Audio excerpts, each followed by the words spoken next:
Saya akan membawakan sebuah puisi yang berjudul Api Bung Karno, karya Marhenis Muda.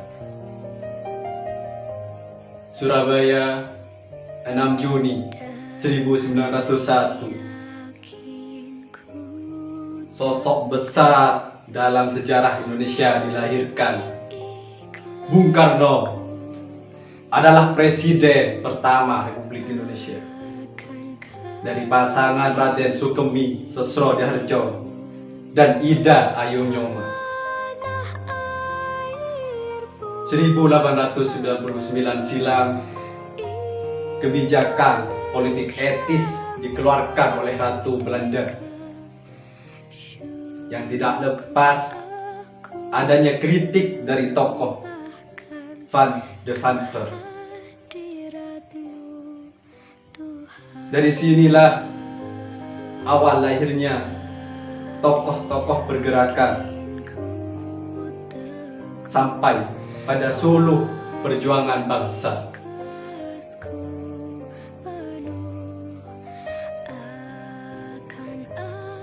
Indonesia menyatakan merdeka dan berdaulat 17 Agustus 1945.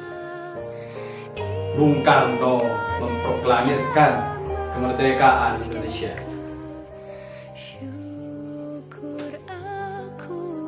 Proklamasi kami, bangsa Indonesia, dengan ini menyatakan kemerdekaan Indonesia. Hal-hal yang mengenai pemindahan kekuasaan dan lain-lain diselenggarakan dengan cara seksama dan dalam tempo sesingkat-singkatnya. Jakarta, 17 Agustus 1945. Atas nama bangsa Soekarno-Hatta. Belum genap 1 bulan Indonesia merdeka. Indonesia mendapat cobaan yang berat. Tentara sekutu mendarat di Jakarta dengan persenjataan yang lengkap. Kaum muslim Nahdliyin menghasilkan rumusan penting yang dikenal dengan istilah revolusi jihad. 1. Setiap muslim, tua dan muda, dan miskin sekalipun, wajib memerangi orang-orang kafir yang merintangi kemerdekaan Indonesia. 2. Pejuang yang mati dalam perang kemerdekaan layak disebut syuhada. 3. Warga Indonesia yang memihak kepada penjajah dianggap sebagai pemecah belah. Dianggap sebagai pemecah belah persatuan, dan oleh karena itu harus dihukum mati. Seorang pemuda yang bernama Sutomo, yang dikenal dengan Bung Tomo, ikut menyiarkan revolusi jihad melalui radio. Bismillahirrahmanirrahim. Merdeka, saudara-saudara penduduk kota Surabaya. Kita semuanya telah mengetahui bahwa hari ini tentara Inggris telah menyebarkan pamflet-pamflet yang memberikan suatu ancaman kepada kita semua. Kita diwajibkan dalam waktu yang mereka tentukan.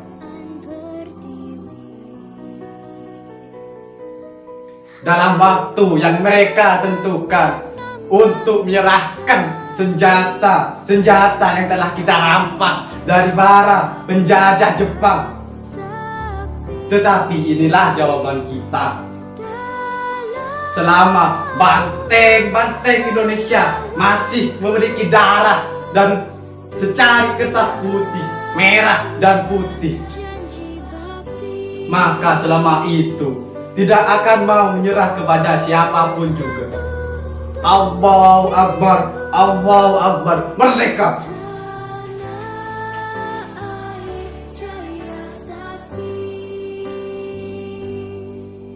Begitulah rakyat Indonesia saat ini.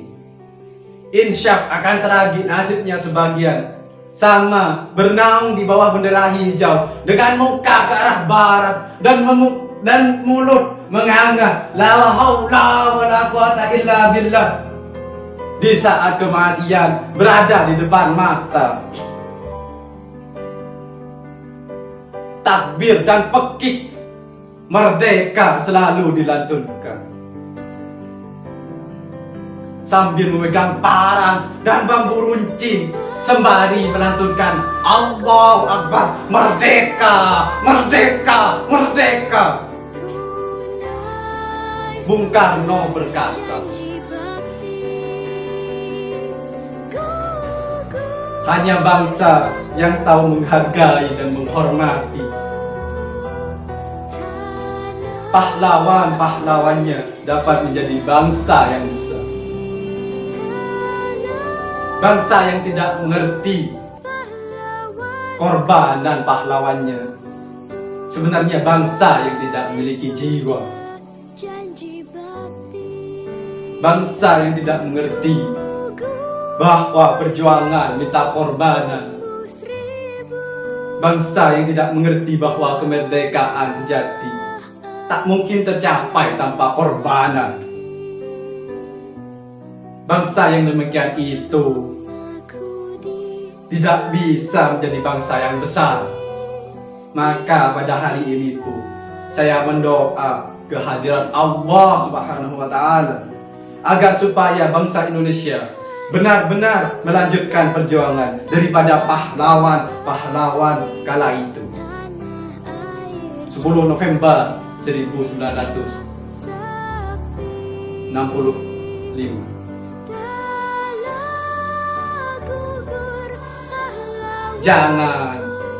Jangan sekali-kali kalian memecah.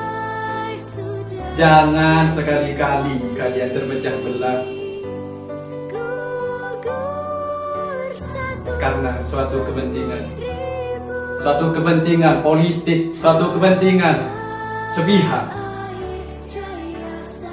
Aku mengajak kepada seluruh warga, kepada seluruh pemuda, putra-putri Indonesia, akan pentingnya jiwa-jiwa nasionalis yang kritis, bukan utopis atau cari eksis, tapi semangat juang pahlawan dan pendiri bangsa yang membutuhkan uluran tangan, dan kepedulian pemuda-pemudi progresif. Jika kau kagum dengan Bung Karno, jangan warisi abunya, tapi apinya. Merdeka, merdeka, merdeka. Bondowoso 9 Juni 2021.